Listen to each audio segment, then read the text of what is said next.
हम कोशिश करते हैं कि कला और सांस्कृतिक जगत की मशहूर हस्तियों से आपकी मुलाकात करवा सकें।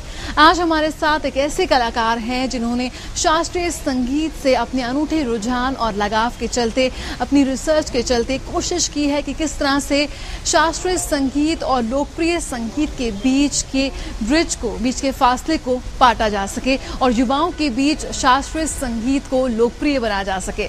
हमारे साथ हैं म्यूजिकोलॉजिस्ट केएल पांडे।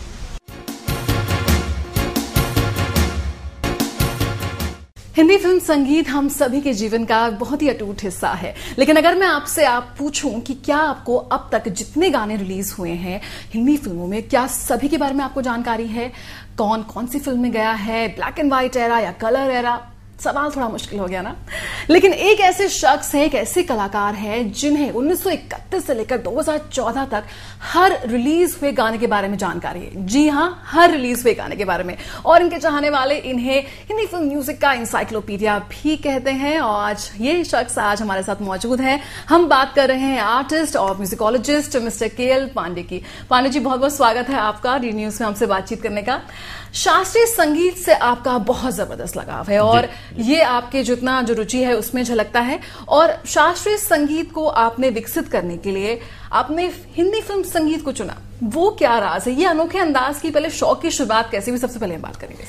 देखिए, मैंने शास्त्रीय संगीत सीखा था अपने गुरु ठाकुर सुखदेव बहादुर सिंह जी से, लेकिन वो शुरुआती दौर था 60 के दशक का। उसके बाद रेडियो लिसनिंग चालू हुई और फिर ज्यादा से ज्यादा मैं सुनता था और अच्छे अच्छे प्रोग्राम्स देखता था, पार्टिसिपेट करता था। लेकिन धीरे धीरे फिर मेरी संगीत संकलन की आदत पड़ गई और सर्विस में आने के बाद मेरे पास अभी लगभग 1.5 लाख गीतों और रिकॉर्डिंग्स का संकलन है, जिसमें 1.5 लाख। जी हाँ okay. तो इसमें हिंदी फिल्मी गीत भी है, शास्त्रीय संगीत भी है। तो ये सब संकलन है, सुनने का बहुत शौक है। लेकिन संगीत की जो आत्मा है, यानी राग, यानी शास्त्रीयता, उसके बारे में गहन अध्ययन मैंने बाद में किया। और उसके बाद मैंने इन सभी गीतों में, हिंदी फिल्मी गीतों में, मैंने राग पहचानने की प्रक्रिया प्रारंभ की। जी, यह सब हम ये जानते हैं कि जो हमारा जो फिल्म संगीत है वो शास्त्रीय संगीत से काफी प्रेरणा लेता रहा है। लेकिन ये हमारा मानना था, युवा वर्ग आप कह सकते हैं, कि जो पुराने गीत थे या ब्लैक एंड व्हाइट एरा था या उस 70s या 80s के जो सॉन्ग होते थे वो क्लासिकल म्यूजिक पे आधारित होते थे या वहां से उनको प्रेरणा ली जाती थी। लेकिन पांडे जी से मुलाकात के बाद मुझे पता लगा कि जो आजकल आइटम नंबर भी है या डिस्को पे जिसपे आप डांस करते हैं, धूम या फिर शीला की जवानी, ये सब गाने भी शास्त्रीय संगीत से आधारित है या उनसे प्रेरित हैं। तो किस तरह से आप देखते हैं कि आज भी जो हमारे संगीत निर्देशक है वो शास्त्रीय संगीत को किस तरह से इंक्लूड करते हैं? एंड प्लस दीज सॉन्ग्स जो लेटेस्ट नंबर्स हैं, how can they be based on the classical ragas? देखिए, ऐसा है, हमारा संगीत क्या, पूरा संगीत 12 स्वरों में बना हुआ है, जिनमें से 7 स्वर शुद्ध सारेगामा पाधानी, इसके अलावा 4 स्वर कोमल रेगा धानी और 1 स्वर तीव्र मध्यम। पूरा संगीत विश्व का इन 12 स्वरों से ही बना हुआ है। इसका मतलब यह हुआ कि कोई भी गीत या संगीत की रचना, चाहे वो हम गायन के क्षेत्र में करें, चाहे हम उसको कोई वादन के क्षेत्र में करें, वो बिना इन 12 स्वरों के प्रयोग के नहीं बन सकती। जो हमारे स्वर हैं उनकी संरचना से ऐसी संरचना की जाए उन स्वरों के प्रयोग से कि उसमें माधुर्य पैदा हो, तो उस संरचना को राग कहते हैं। अब आप देखिए, 7 स्वर आरोह में, यानी जब जाते हुए स्वर, और फिर लौटते हुए स्वर अवरोह कहते हैं उसे। अगर 7 स्वर आरोह में है और 7 स्वर अवरोह में है तो उसको संपूर्ण राग कहा जाता है। इसी तरह से अगर 6 स्वर आरोह में है, 6 अवरोह में है, तो उसको षाडव राग कहा जाता है। और 5 स्वरों वाले राग को औडव राग कहा जाता है। ऐसे कॉम्बिनेशंस, परम्यूटेशंस अगर बनाए जाएं तो रागों की संख्या 4820 पहुंचती है। मैंने जब हिंदी फिल्म संगीत में रागों की पहचान शुरू की तो उसमें मुझे 165 कुल राग मिले हैं। मुझे ऐसा लगता है कि बहुत से आज के हमारे युवा संगीतकारों को शायद उन रागों की जानकारी नहीं भी हो सकती है, लेकिन वो राग अपने आप आ जाते हैं, स्वतः आ जाते हैं। ऐसा बिल्कुल नहीं है कि शुद्ध शास्त्रीय रूप से अब गाने नहीं बनते। आपने राजनीति फिल्म देखी होगी, उसमें मोरा पिया एक इतना अच्छा दरबारी में बंदिश बनाई हुई है आदेश श्रीवास्तव जी ने। इसी तरह से अभी एक फिल्म गुलाब गैंग आई हुई है, उसमें राग पहाड़ी पर इतनी सुंदर ठुमरी है जो माधुरी दीक्षित जी ने और उनकी माता श्री स्नेहलता दीक्षित जी ने गाई हुई है। ये इतने अच्छे प्रयोग, एक कुर्बान फिल्म आई थी, उसमें एक पूरी अधनाक्षरी पर बहुत अच्छी ठुमरी है, शुद्ध रूप से पूरी अधनाक्षरी। तो इस तरह से बहुत अच्छे अच्छे प्रयोग अभी भी होते हैं। 1931 से 2014 तक की लगभग 4500 फिल्मों के मैंने गीत निकाले और वो गीत थे कुल 12,280। और उन गीतों का जब विश्लेषण मैंने किया तो उसमें सर्वाधिक राग पहाड़ी मुझे मिला 2,980। उसके बाद नंबर 2 का राग आया है राग खमाज। राग पहाड़ी शायद इसलिए मिला है क्योंकि उसमें स्वरों का सीधा चढ़ाव और पहाड़ की तरह ही सीधा उतार होता है और माधुर्य पैदा करता है ऐसे स्वरों का प्रयोग। दूसरा राग खमाज यानी ऋषभ आरोह में नहीं है, अवरोह में निषाद कोमल है। ये इतना वातावरण के अनुरूप राग है जिसका बहुत अधिक प्रयोग किया गया है राग खमाज का। राग कीरवानी, ये हमारे शंकर जयकिशन जी का बहुत ही ये पसंदीदा राग था। कीरवानी और भैरवी बहुत प्रयोग किया उन्होंने। अब बड़ी अद्भुत यात्रा रही। जब इन सबको पहचाना तो ऐसा लगता था कि ये राग कैसे अद्भुत रूप से इन गानों में आ गए हैं। आपने जिक्र किया था जो आजकल के आइटम सॉन्ग्स हैं, जैसे कि मुन्नी बदनाम हुई, इस राग में शुद्ध रूप से राग मेघ और मध्यमाद सारंग का प्रयोग किया। अगर बिल्कुल शुद्ध स्वरों को देखना है तो इस गाने को सुन लीजिए कि उसके शब्दों पर क्यों जाते हैं, उसकी संगीत की आत्मा को देखिए ना। इसके बाद दो एक और दूसरा आइटम सॉन्ग है, ये हमारा शीला की जवानी। ये बना हुआ है राग मधुकौंस, राग धानी और राग काफी पर।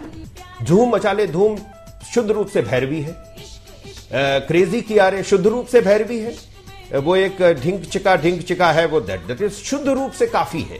तो इस तरह से बिना किसी राग के प्रयोग के ये गीत बन ही नहीं सकते। तो कोई अगर जो आजकल के युवा हमारे दर्शक हैं, अगर कोई आपको टोके कि आप इस तरह के गाने क्यों सुन रहे हैं, तो आप बोल सकते हैं कि आप तो क्लासिकल म्यूजिक सुन रहे हैं। बिल्कुल आप बोल सकते हैं। अच्छा, इस आपकी इतनी जो सफर रहा उसमें कई एक से बढ़कर एक संगीत निर्देशकों से आपकी मुलाकात हुई, कईयों ने आपको सराहा, आपके इस काम को सराहा, आपको कुछ टिप्स भी दिए। तो कोई ऐसा कोई यादगार वाकया हो तो जरूर बताइए। देखिए, ऐसा है कि इस यात्रा में बहुत से मैंने कार्यक्रम भी आयोजित किए और बहुत से बड़े बड़े संगीतकारों से मेरी मुलाकात हुई और इस सब्जेक्ट पर बहुत ही विस्तार से इसमें चर्चा हुई। जैसे संगीतकार रवि साहब अब इस दुनिया में नहीं हैं और कितनी अच्छी अच्छी फिल्मों में उन्होंने गीत दिए, इतने अद्भुत गीत दिए। और उसके बाद संगीतकार आनंद जी, वो बहुत अच्छे मेरे परम मित्र हैं, और संगीतकार खयाम साहब और बहुत से बॉलीवुड के ऐसे म्यूजिशियंस, किशोर देसाई साहब, होमी मुल्ला साहब, इन सब लोगों से बहुत अच्छी, एनॉक डैनियल साहब, इन सब लोगों से बहुत अच्छी मुलाकात रही और बहुत विस्तार से चर्चा हुई इस विषय पर कि शास्त्रीयता जो हम देख रहे हैं उसमें किस तरह से इसको फायदा मिलना है। दूसरी ओर मेरी मुलाकात शास्त्रीय संगीत के से जो संबद्ध हैं उन लोगों से भी हुई, जैसे पंडित अजय चक्रवर्ती जी, उस्ताद राशिद खान साहब और बड़े बड़े जो हमारे गायक हैं, पंडित हरिप्रसाद चौरसिया जी जो वादक हैं, बांसुरी वादक हैं, और बहुत अन्य कलाकारों से बातचीत हुई। पंडित अजय चक्रवर्ती जी से मैं जब मिला तो जब मेरे कार्य के बारे में उन्होंने देखा तो उन्होंने कहा, ये आप इतना बड़ा काम कर रहे हैं क्योंकि ये शास्त्रीय संगीत और फिल्म संगीत को जोड़ने का काम है, जो अलग अलग धाराओं में किन्हीं कारणों से जा रहे हैं जिनको नहीं जाना चाहिए। क्योंकि अगर शास्त्रीय संगीत को जानना है तो सबसे अच्छा माध्यम फिल्म संगीत हो सकता है। एक वाकया वो बता रहे थे कि साहब, मैंने पंडित भीमसेन जोशी जी से जिक्र किया कि एक पूरे राग की बंदिश को बनाने, उसका विस्तार करने में पूरे 45 मिनट लग जाते हैं। उसकी विलंबित रूप में, मध्य रूप में और द्रुत रूप में पूरा उसका स्वरूप आता है 45 मिनट में। लेकिन ये फिल्म वाले एक ही राग को अगर प्रयोग करते हैं तो 3 मिनट के अंदर वो पूरी चीज करके दिखा देते हैं, जिसमें स्टोरी लाइन भी होती है, उसमें उसका मेलोडी भी उसको क्रिएट करना है और ये सब जो रचना है वो पहुंच सके हमारे दर्शकों तक, हमारे श्रोताओं तक, वो भी ध्यान में रखना है। तो ये काम फिल्म वाले बहुत अच्छी तरह से अंजाम देते हैं। दोनों को जोड़ने का प्रयास बहुत आवश्यक है। ये मालूम होना चाहिए कि कैसे शास्त्रीय संगीत का प्रयोग किया गया है। दूसरी बात जो आपने मेरे प्रेजेंटेशंस के बारे में की, मैंने क्लासिकल म्यूजिक यूनिवर्सिटीज में बहुत से प्रेजेंटेशन इसके किए।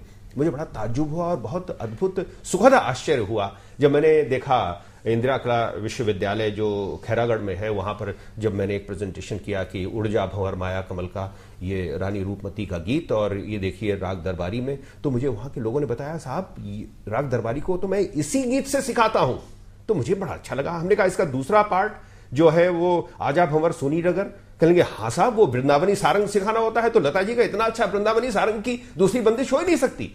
तो मुझे ये बहुत अच्छा लगा कि चलिए शास्त्रीय संगीत की पढ़ाई में अब फिल्म संगीत का प्रयोग किया जा रहा है, जो किन्हीं कारणों से जो शायद हमारे उस्ताद लोग और हमारे जो पंडित लोग थे जब सिखाते थे तो थोड़ा सा जरूर ये बात ध्यान में रखते थे कि फिल्म संगीत का प्रयोग उनके स्टूडेंट्स न करें। शायद इस वजह से न करते हों क्योंकि मिश्रण रागों का हो जाता है, रागों की शुद्धता बरकरार रखने के लिए शायद ऐसे निर्देश देते होंगे।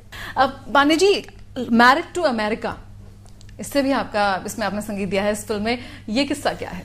ऐसा है कि मैं I am in the railways, मैं अभी यहाँ रेलवे बोर्ड में अपर सदस्य हूँ और मैं उस समय जबलपुर में पोस्टेड था। तो दिलीप शंकर जी जिन्होंने आतंकी, आतंक और कालचक्र जैसी फिल्में बनाई, वो एक फिल्म बनाने के सिलसिले में जबलपुर आए हुए थे।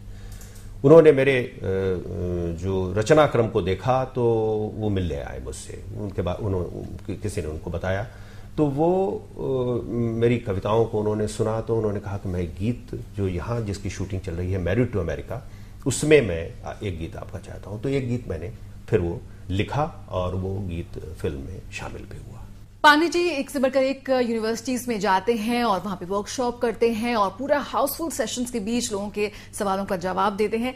लेकिन जो इतना ह्यूज बॉडी ऑफ वर्क है आपका, इतनी इंसाइक्लोपीडिया जो आपने किताबें लिखी हैं संगीत में, या जितना कलेक्शन है, किस तरह से युवाओं को ये उपलब्ध हो सकता है और जो शास्त्रीय संगीत में आज भी जो रुचि रखते हैं और उसको बढ़ावा देना चाहते हैं उनके लिए कितना मददगार साबित हो सकता है? किस तरह से आपसे मतलब ये लिया जा सकता है, संपर्क किया जा सकता है?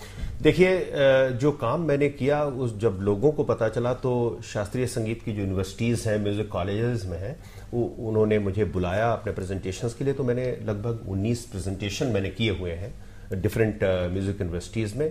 और ये भी बड़े मुझे बहुत बताते हुए आपको हर्ष हो रहा है कि 7 स्टूडेंट्स ने अपनी PhD based on my the suggestions की इस टॉपिक पर करिए और वो टॉपिक अप्रूव हो गया। great. और all the material has been provided by me. तो ये संगीत और इसका संकलन ये तो मेरा तो अपना है नहीं, ये तो सबके लिए है। और मेरा कार्य जो है, मेरी इच्छा यही है कि संगीत का प्रसार इस माध्यम से बहुत अच्छी तरह से हो और जो ये ज्ञान है शास्त्रीय संगीत का, ये प्रत्येक जानने वाला, जो सुनने वाला है, स्टूडेंट्स हैं, इन सबको पता चले कि हमारी इतनी बड़ी सांस्कृतिक धरोहर है ये शास्त्रीय संगीत, जिसका प्रयोग तो हो रहा है लेकिन लोगों को पता नहीं है। तो मेरा मिशन आगे यही है कि जन जन तक शास्त्रीय संगीत पहुंचे और इसके लिए जो भी मेरे पास कलेक्शन है, जो भी मेरे पास ज्ञान है, जो भी मेरे पास पुस्तकें हैं, वो सबके लिए हैं। जो कोई भी स्टूडेंट या कोई भी मुझसे संपर्क करना चाहेगा उसको मैं बिल्कुल उपलब्ध कराऊंगा। बहुत बहुत शुक्रिया हमसे बात करने के लिए। Thank you. नमस्कार। इस खास पेशकश के साथ ही रंग तरंग आज का अंक हम यहीं खत्म करते हैं। अगर आप हमसे कुछ भी कहना चाहते हैं, कोई भी सुझाव देना चाहते हैं, तो आप हमें ईमेल कर सकते हैं। हमारा ईमेल आईडी है rangtarangddnews@gmail.com। जी हाँ, यहाँ पर लिख कर आ रहा है, उसे नोट कीजिए और फटाफट से हमें अपनी प्रतिक्रिया और राय भेज दीजिए। जो कुछ कार्यक्रम या चीजें आप इस कार्यक्रम में देखना चाहते हैं, रंग तरंग में देखना चाहते हैं, वो भी आप मुझे ईमेल कर सकते हैं। फिलहाल आज के लिए मुझे और मेरी पूरी टीम को दीजिए इजाजत। अगले हफ्ते इसी दिन इसी वक्त पर फिर हाजिर हो जाएंगे ढेर सारे रंगों के साथ, एक और नए रंग तरंग के साथ। आज के लिए नमस्कार।